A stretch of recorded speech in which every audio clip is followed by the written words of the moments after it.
Eu estou muito feliz de poder compartilhar a palavra de Deus com vocês hoje. Eu estou aqui em Denver, Colorado, que está próximo da minha casa.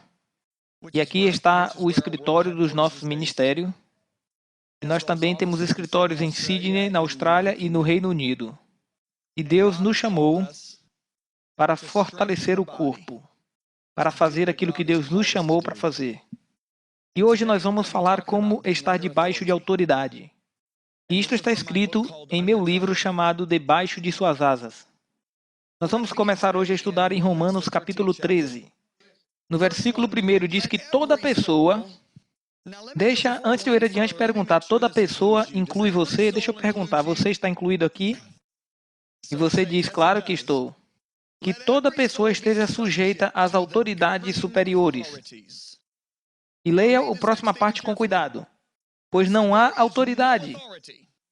Não há autoridade. Não existe autoridade legítima. Porque existe autoridades ilegítimas. E Paulo colocou isso bem claramente. Para autoridades ilegítimas não podemos nos submeter nenhuma hora. Porque não existe autoridade que não venha de Deus.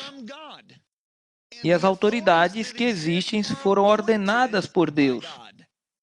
Por isso, quem resiste à autoridade, resiste à ordenação de Deus. E os que resistem trarão sobre si mesmo a condenação. Quando nós nascemos de novo, nós encontramos com Deus, através do nosso Senhor Jesus Cristo. Qualquer pessoa que se encontrou com Deus, se encontrou com uma autoridade. Porque Deus e a sua autoridade são inseparáveis. Eu vou fazer uma declaração corajosa aqui no início. Se você me mostrar uma pessoa que não se submete às autoridades, esta pessoa ainda não se encontrou com o Senhor. Eu tenho viajado e pregado o Evangelho em todos os continentes do mundo, exceto na Antártida. Eu descobri que as pessoas mais difíceis que tem para pregar, e o que eu quero dizer com isso são as pessoas que têm a maior dificuldade de receber as coisas de Deus, são as pessoas do mundo ocidental, especialmente os americanos. E a razão é fundamental. E a razão é porque nós somos um povo tentando entender os princípios do reino com a mente de um povo democrata. O reino de Deus não é uma democracia, é apenas o seu reino. Deus é o rei. E existe uma ordem em autoridade. E se você quiser estar debaixo da provisão de Deus, sua proteção e paz, precisamos entender a realeza. A primeira coisa que precisamos entender é que toda autoridade vem de Deus. Mas é exatamente aqui que as pessoas começam a edificar paredes. As pessoas dizem, espere um minuto, nós conhecemos governantes, nós conhecemos líderes que não foram muito legais com a gente. Na verdade, eles foram cruéis e até mesmo maldosos. Você está querendo me dizer que essas pessoas foram constituídas por Deus? A autoridade vem de Deus. Mas o comportamento dessa pessoa não. É por isso que a única forma que podemos nos submeter à autoridade de Deus é através do temor do Senhor. Porque o temor do Senhor não julga com aquilo que vê ou com aquilo que ouve, mas julga de acordo com a justiça correta. Portanto, o temor do Senhor faz a gente enxergar a autoridade que está acima da pessoa e não o caráter da pessoa. E isto é visto claramente em 1 Pedro capítulo 2. Em 1 Pedro 2,17, a gente lê assim: honrai a todos, amai aos irmãos, temei a Deus e honrai o rei. O que Pedro estava dizendo aqui era tema a Deus e honre o rei. Em essência, o que Pedro estava dizendo é, como que você diz que teme a Deus, a quem você não vê, se na verdade você não teme ao rei que ele constituiu sobre você e você pode vê-lo? E o que realmente mexeu comigo um dia é que eu entendi que o rei de que ele estava falando aqui era um rei que estava perseguindo e matando os cristãos. Como é que a gente pode honrar um rei que está mandando matar os cristãos? Porque a gente tem que ver acima da personalidade do homem e a gente tem que enxergar a autoridade que está sobre ele. Tem 4 áreas de autoridades que a Bíblia fala, que são autoridades delegadas. Em primeiro lugar, são autoridades civis, em que são os reis, os presidentes, primeiros ministros e governadores. O que é que Deus fala sobre eles? Nós temos que honrá-los, agradecer por eles, orar por eles, interceder por eles. Eu me lembro da primeira vez que eu descobri isso. Quando um dos nossos presidentes foi eleito, eu fiquei depressivo por 3 dias. E o Senhor falou comigo 3 dias depois. E ele me disse, filho, ninguém entra na presidência sem que eu saiba. E eu entendi o que Deus quis dizer comigo, que na verdade líderes são determinados por Deus e não eleitos. E quando aquele presidente foi eleito, eu encontrei muitos cristãos que se reuniram para reclamar daquele presidente. E eu ficava escutando aquelas murmurações e queixas e eu comecei a me incomodar no espírito. Foi aí que o Senhor ministrou meu coração, Atos 23, versículo 5. Não dirás mal do príncipe do teu povo. Foi aí que eu entendi que precisamos orar, fazer intercessão, agradecer por eles e não criticar. A próxima área de autoridade é a autoridade da família. A Bíblia é muito clara sobre isso, que o marido é o cabeça do lar e os filhos precisam honrar e obedecer aos pais. Como, de fato, este é o primeiro mandamento que vem com a promessa ligada a ele. E qual é a promessa?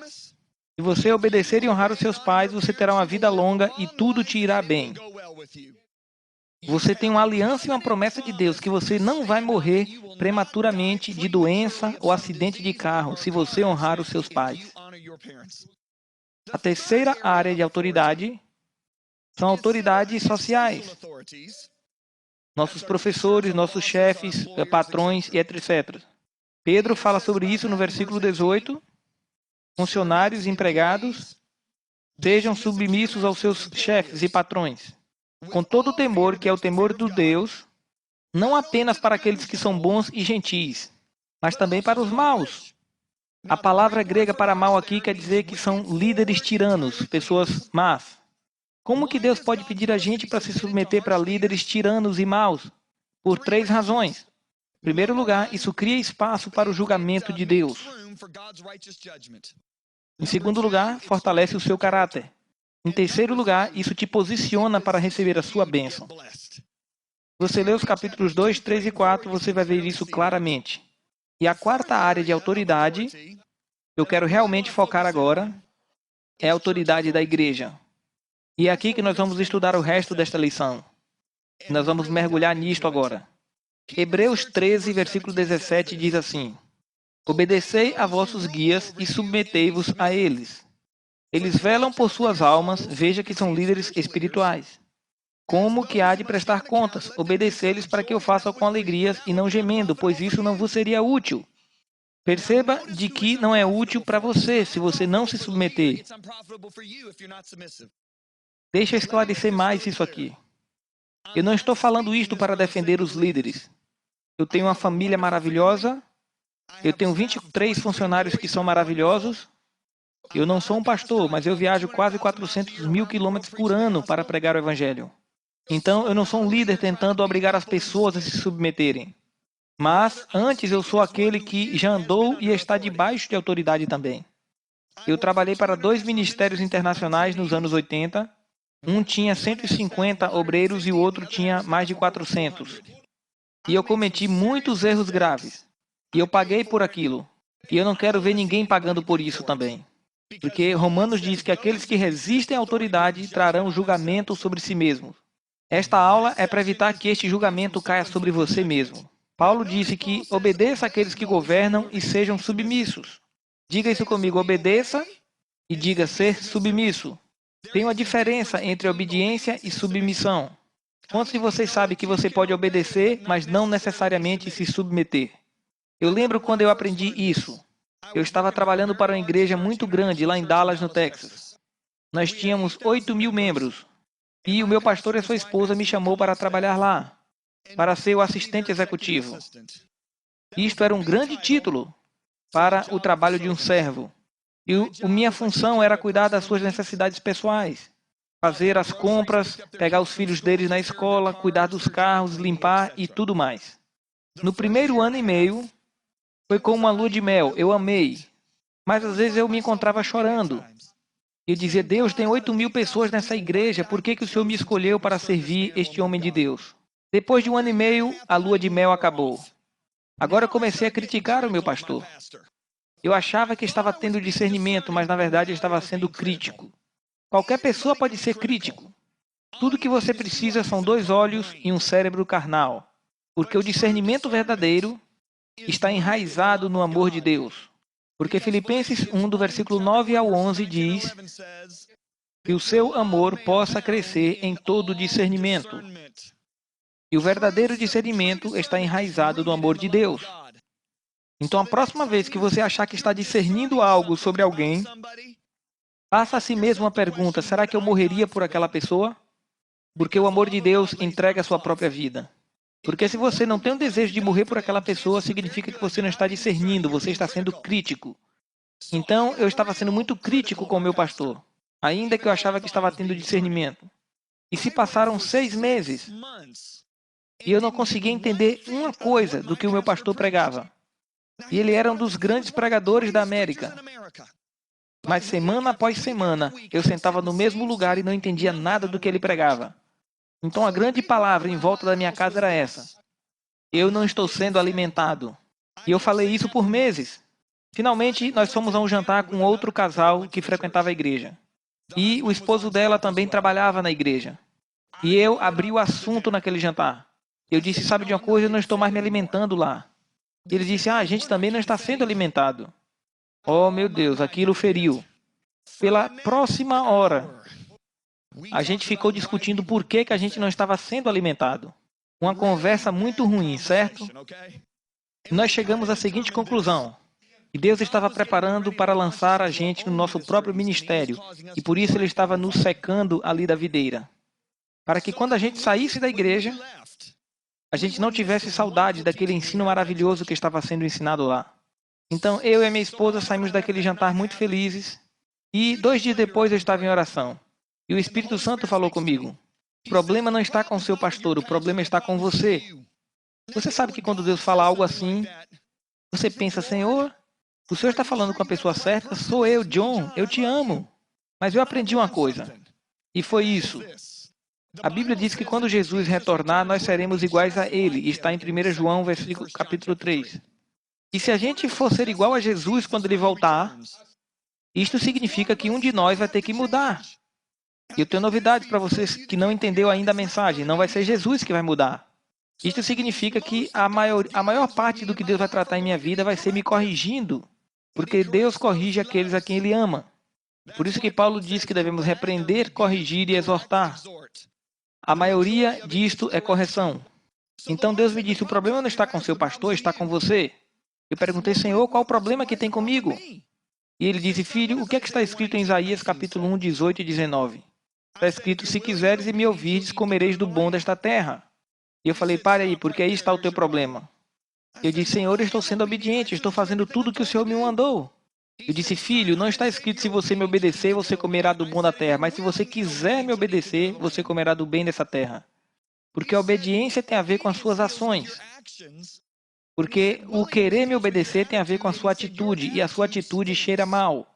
Você diz que não está sendo alimentado, mas você não vai comer do bem dessa terra, porque esta sua atitude cheira mal. Quando eu vi isto, eu entendi que eu podia obedecer tudo que o pastor estava me dizendo. Mas se eu tivesse uma atitude errada, eu iria me retirar de debaixo das bênçãos de Deus. Porque Deus não vê somente as tuas ações, Ele vê a atitude do teu coração. Eu estou pregando melhor e sei que algumas pessoas estão dizendo amém agora. Eu me lembro que eu me arrependi naquela hora. E na próxima manhã de domingo, eu entrei naquela igreja, o mesmo pastor, o mesmo lugar, a mesma mensagem, e todo o céu se abriu. E eu sentei ali e fiquei chorando o culto inteiro, lágrimas rolando no meu rosto. Eu fiquei pensando: o que foi que eu perdi nestes 6 meses? Por causa da minha falta de submissão na atitude. E a Bíblia diz: obedeça e se submeta. Eu quero fazer isto bem claro. A Bíblia ensina uma submissão incondicional. A Bíblia não ensina uma obediência incondicional. Só tem uma vez que nós não podemos obedecer à autoridade. É quando a autoridade nos manda fazer algo que é contrário ao que está escrito na Bíblia, na palavra de Deus. Sadraque, Mesaque e Abednego recebeu a ordem de Nabucodonosor para se dobrar cada vez que ouvisse a música tocar diante de um ídolo. E aquilo violava o 2º mandamento. Eles não se dobraram, eles não obedeceram à ordem do rei. E o rei ficou furioso e eles foram trazidos para o rei. Sadraque, Mesaque e Abednego olharam para o rei e disseram: Majestade, nós não vamos obedecer a sua ordem. Eles chamaram o rei de majestade porque ele tinha um respeito pela posição do rei. Eles não chegaram dizendo: você é um maluco, você é um louco, você acha que eu vou obedecer essa sua ordem? Eles continuaram com um coração submisso, ainda que eles não obedeceram a ordem de pecado. Agora abra comigo lá em Números no capítulo 12. Você vai amar isso aqui. Números capítulo 12. A partir do versículo 1. Então Miriam, antes de ir adiante, quem é Miriam? Ele é a grande irmã de Moisés. Ela também era uma profetisa. Então Miriam e Arão. Arão, quem é Arão? É o grande irmão de Moisés. E ele também é o sumo sacerdote. Então estamos falando de duas pessoas de peso que estavam no acampamento. 3 milhões de pessoas haviam nesta igreja. Nós estamos falando aqui sobre a grande irmã de Moisés e o seu grande irmão. Ela era profetisa e ele era o sumo sacerdote. Miriam e Arão falaram contra Moisés por causa da mulher etíope que este tomara, pois ele havia desposado uma mulher etíope. Então Miriam e Arão criticaram Moisés porque ele casou com uma mulher da África. Deixa eu te perguntar uma coisa, será que eles estavam certos no que estavam dizendo? A resposta realmente é sim, porque Deus não queria que seu povo se casasse com aqueles que não eram descendência de Abraão, porque ele estava preservando a semente. Antes de ir mais adiante, deixa eu te dizer, cada ensino do Antigo Testamento sempre está voltado para a cruz. Ou a cruz vai mudar aquela mensagem, ou ela apaga, ou ela deixa da mesma forma. O louvor passou do Antigo Testamento pela cruz e continuou o mesmo. O sacrifício do Cordeiro passou pela cruz e por ali se apagou. E o ministério profético passou pela cruz e foi revisado. Como que sabemos isso? Porque Hebreus diz que Deus falou aos pais através dos antigos profetas. Mas nos últimos dias ele tem nos falado através do seu Filho Jesus Cristo. E só há um mediador entre Deus e o homem, Cristo Jesus, homem. No Antigo Testamento, se você quisesse perguntar a Deus, você tinha que encontrar um profeta. No Novo Testamento, se você quiser perguntar a Deus, você vai direto ao trono e pergunta em nome de Jesus. E os profetas do Novo Testamento devem confirmar aquilo que Deus já colocou em nossos corações. Nós não precisamos hoje encontrar um profeta para ouvir a voz de Deus. E todo o povo diga amém. Então o ministério profético foi revisado. Agora entenda que este ensinamento que não podíamos casar com um povo de outra raça se passou pela cruz e a cruz apagou isso. Por quê? Porque lá em Gálatas diz que não há judeu nem grego. E eu também posso adicionar italiano, chinês, indonesiano, paquistanês, indiano, africano. Por quê? Porque todos nós somos um em Cristo Jesus. Hoje não tem nada de errado uma mulher indiana se casar com um homem chinês. Ou um homem africano se casar com uma mulher italiana. Então tenho que esclarecer isso. Então o que Arão e Miriam estavam falando era correto. Eles estavam certos em falar que Moisés não podia se casar com a mulher etíope. Mas aqui é o que precisamos entender. Você pode estar 100% certo e estar errado. Veja o caso de Noé. Depois do dilúvio, ele iniciou uma fazenda. E eu acho que um dia ele ficou depressivo, porque ele foi o último ser humano da Terra, e ele se embebedou do fruto fermentado. Ele ficou tão bêbado que ele estava na sua tenda completamente nu. Um bêbado nu. E o seu filho mais novo entrou naquela tenda, na tenda de Noé, e viu que o seu pai estava bêbado e nu, e ele saiu e contou a todo mundo.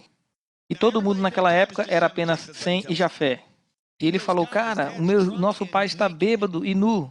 Sem e Jafé foram sábios. Eles pegaram roupas e colocaram nos seus ombros e entraram de costas para a tenda e cobriram a nudez do seu pai. Ele estava se recusando a olhar a nudez. E na manhã seguinte Noé acordou. E ele pronunciou uma maldição sobre o seu filho mais novo, Cão. E esta maldição se seguiu por geração e geração e geração e geração. E o que é maravilhoso descobrir é que se você for para o Novo Testamento, em Hebreus capítulo 11, você vai descobrir Deus está se gabando de Noé. Um homem que estava bêbado, totalmente embriagado. Mas, obviamente, ele se arrependeu. Mas você nunca encontra Deus se gabando de Cão. Você nem encontra ele mesmo na Bíblia. Porque a maldição dele foi amaldiçoada. Cão estava certo. Noé estava bêbado. E Cão foi amaldiçoado e Noé foi abençoado. Deixa eu te dizer uma coisa. Estudando a Bíblia, eu vejo que é um pecado contra a santidade de Deus. E eu vejo o pecado contra a autoridade de Deus. O pecado contra a sua santidade não é tão severamente julgado quanto o pecado contra a sua autoridade. Noé estava bêbado, isso é um pecado moral. Mas Cão, ele rejeitou a autoridade do seu pai, por isso ele foi julgado. Davi cometeu adultério, mas Deus colocou ele de volta no trono 7 dias depois. Saul desobedeceu a ordem de Deus quando foi sacrificar as ovelhas, e Deus nunca mais colocou ele de volta no trono. Deixa eu esclarecer para você. Não há pecado bom. O salário do pecado é a morte. Mas eu estou ilustrando que pecar contra a autoridade de Deus é mais sério do que pecar contra a sua santidade. Deixa eu te dizer isso. Deus vai usar os erros e até mesmo pecados do seu líder para expor aquilo que está dentro de você. Pare e pense nisso um momento. Sem e Jafé e Cão tinham 3 corações diferentes. Cão tinha rebelião no seu coração. Se você tiver rebelião em seu coração, quando o teu líder pecar ou cometer um erro, você vai se alegrar, porque agora você tem a desculpa para não se submeter mais a ele. E isto é a rebelião que você queria. Mas a pessoa que é submissa à autoridade de Deus, chora, sente tristeza e tenta cobrir o erro do seu líder. Como Sem e Jafé, como Davi. Veja o caso de Davi. Deus foi aquele que colocou Davi sobre Saul. Veja que Saul foi um líder que assassinou sacerdotes, as suas esposas e filhos a sangue frio. E por causa do ciúme de Saul, Davi teve que morar em cavernas e nos desertos por 14 anos. Em 1 Samuel, capítulo 24. Saul ouviu falar que Davi estava no deserto de En-Gedi. E ele trouxe seus 3.000 soldados para matar este jovem que costumava servi-lo. E Davi estava lá no final da caverna. E os seus companheiros estavam o encorajando. É isso, Davi. Você foi ungido para ser o próximo rei. Saul e seus exércitos estão desarmados agora. Nós podemos ir e matar todos. Mas Davi estava pensando e acreditando que alguém havia contado a mentira para Saul, dizendo que havia rebelião no coração de Davi. E Davi pensou, eu preciso provar a Saul que não tem rebelião em meu coração. E por isso que Davi cortou um pedaço do seu manto e se afastou a uma boa distância. E ele disse, Saul, alguém te disse que eu tenho um coração rebelde, mas se fosse verdade eu teria te matado agora. E Saul disse, Davi, você é mais justo do que eu. E agora, 2 capítulos depois, Saul procura Davi de novo. Você pode imaginar a devastação que estava em Davi? Ele disse, eu provei ao meu líder que eu era inocente. E ele continua tentando me matar. Ele é um assassino a sangue frio. E a Bíblia diz que Deus colocou Saul e todo o seu exército para dormir um profundo sono que Deus deu. E Davi sabia disso. E ele e Abisai, o irmão mais novo de Joabe, se arrastaram até o acampamento. E Abisai pegou a lança. E ele disse, a hora é essa, Davi. Só me dê uma palavra e eu vou matar ele e você nunca mais vai vê-lo de novo. Davi, vamos lá. E Davi não disse nada. E Abisai perguntou, Davi, o que é que você está fazendo? Você provou a este cara 2 capítulos atrás que você era inocente. Isto é autodefesa. Isto nos dá causa ganha em qualquer tribunal. E além disso, você já foi ungido para ser o próximo rei. E esse Saul está matando pessoas. Ele matou 85 sacerdotes. Matou as suas esposas e seus pequenos bebês somente porque eles nos ajudaram. E além disso, Davi, por que você acha que Deus botou esse exército todo para dormir? Ele quer que o nosso país seja livre. Então Davi olhou para Abisai e disse, não toque nele. Perceba o que foi que Davi disse. Quem poderá levantar a mão contra o ungido de Deus e ficar sem culpa? E Davi disse, deixe que Deus julgue entre ele e eu. E então Davi saiu dali. Por que Deus colocou todo aquele exército para dormir? Por uma razão. Para ver se Davi ainda tinha um coração segundo o coração de Deus. Ou se ele iria fazer justiça com suas próprias mãos e matar o seu próprio líder. Deixa eu adiantar aqui. Miriam e Arão falaram contra Moisés. E o que foi que deu motivo para eles falarem? porque Deus havia usado eles antes. E eles permitiram que o dom que Deus deu a eles colocassem eles acima da autoridade de Deus. Eu não me importo qual é o dom que você tem. Nunca permita que o dom que Deus te deu te coloque em uma posição acima do seu próprio líder. Deus desceu numa nuvem e chamou Arão e Miriam para frente. E esta foi a mensagem de Deus. Por que você não temeu falar contra o meu servo? O que Deus falou para eles foi isso. Eu sou aquele que levantou Moisés. Onde é que está o teu temor a Deus? Quando a gente julga e critica os líderes que Deus colocou sobre nós, você está dizendo para Deus, Deus, o Senhor não fez um bom trabalho em colocar esse líder. Eu vou assumir daqui para frente. Então isto é um insulto ao caráter de Deus e isto é falta de temor a Deus. A presença de Deus se retirou e logo depois Miriam estava com lepra. Eu já estou no ministério há 20 anos e nunca falhou uma vez. As pessoas que começam a criticar, a julgar os ministérios, eu vejo eles caindo em problemas familiares, problemas financeiros, problemas ministeriais e etc. Nunca falhou. Eu me lembro a primeira vez que eu aprendi esta lição. De volta lá nos anos 80, eu fui trabalhar para um homem de Deus muito conhecido chamado Benny Hinn. Eu era o seu pastor de jovens. Eu não sabia muita coisa como ser um pastor de jovens. E eu ouvi falar que havia uma reunião de jovens muito boa em Louisiana. E eu viajei para Louisiana e passei uma semana lá observando como que funcionava aquele grupo. Eles tinham 1.000 adolescentes que vinham para aquele grupo jovem. E eles estavam crescendo rapidamente. Então eu fui para um culto deles que acontecia quarta noite. E eu vi que aqueles adolescentes estavam empolgados. Eles anotavam a pregação e o pastor de jovens pregava sobre a cruz. Falei, isso é maravilhoso. Então, no próximo dia, eu me reuni com os 4 pastores e eu perguntei por que este grupo de jovens cresce tão rápido. Eles disseram, é por causa das nossas festas, dos nossos grupos do lar, que nós chamamos de festa. Toda sexta-feira à noite, nós temos 118 festas acontecendo em toda a cidade. Nós não podemos tirar os jovens da escola direto para a igreja, mas podemos levar eles para uma festa. Então, naquela sexta-feira à noite, eu fui ver uma daquelas festas. Havia música tocando, havia salgados e os garotos estavam conversando. E depois de 45 minutos, o líder começou uma discussão em grupo e falava de coisas espirituais. Depois ele fez o apelo e todos os jovens e adolescentes que estavam ali, que ainda não eram salvos, aceitaram a Jesus. Havia vários deles. Depois levavam eles para uma salinha lá atrás para uma entrevista, depois para o culto de domingo e na próxima quarta. Eu disse, isto é brilhante. Então peguei o avião de volta para Orlando. Eu perguntei, Senhor, o Senhor quer que eu faça isso? E o Senhor disse sim. E Ele me deu um plano. E eu comecei a ensinar os meus jovens sobre liderança. Eu tinha 250 jovens no meu grupo e 90 vieram participar da aula de liderança. Eu ensinei sobre integridade, fidelidade e todo o assunto de liderança. Depois de 6 meses, o Senhor me disse, escolha 12 homens e 12 mulheres para ser os líderes das suas festas. Eu comecei a discipular esses jovens e ensinar eles a como ministrar ao povo. Nos próximos 2 meses, eu preguei a visão para todo o grupo e comecei a trabalhar em tempo integral no currículo. 3 semanas antes de começar as festas, o nosso pastor entrou na reunião pastoral. Ele disse, Senhor, a direção de Deus para essa igreja é que você cancele todas as reuniões de grupos que estão acontecendo em casa. Eu fiquei chocado, mas eu pensei comigo mesmo, os senhores têm um grupo caseiro, as mulheres, os solteiros. Talvez ele está falando deles, talvez não está falando do meu grupo porque o meu é mais evangelístico. Eu disse, com licença, pastor Benny Hinn, você não está falando do grupo de jovens, certo? Ele disse, John, a direção do Espírito Santo é para que não tenha mais nenhum desses grupos caseiros nos lares. Eu disse, pastor, a gente não consegue tirar os adolescentes da escola e levar para a igreja, mas eles vão vir para uma festa. Nós podemos ganhar muitos jovens para o Senhor. Isto é um evangelismo. Nós podemos alcançar a cidade inteira.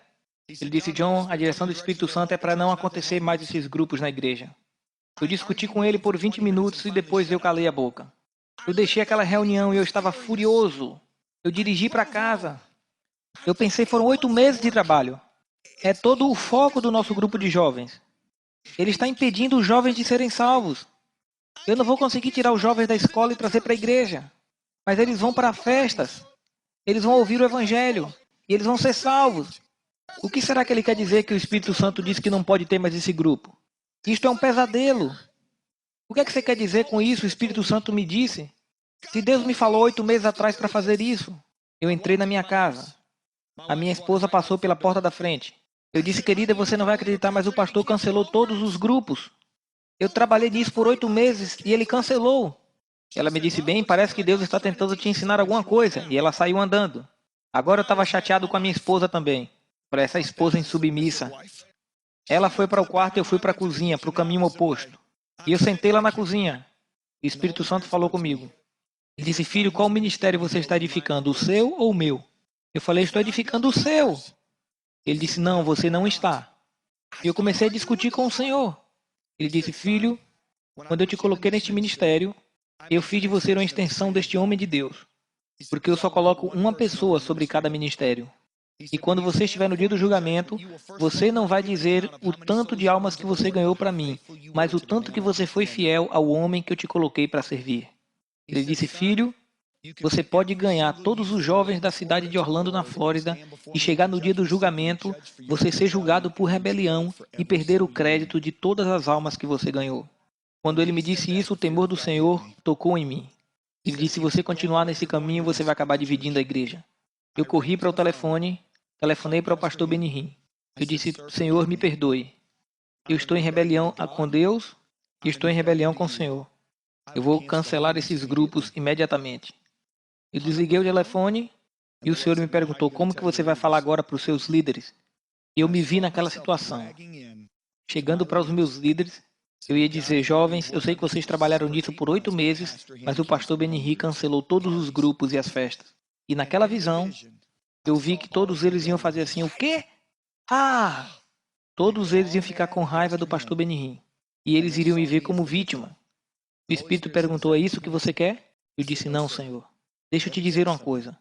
Eu tive que passar aquele teste. Senão, eu não seria o que eu sou hoje.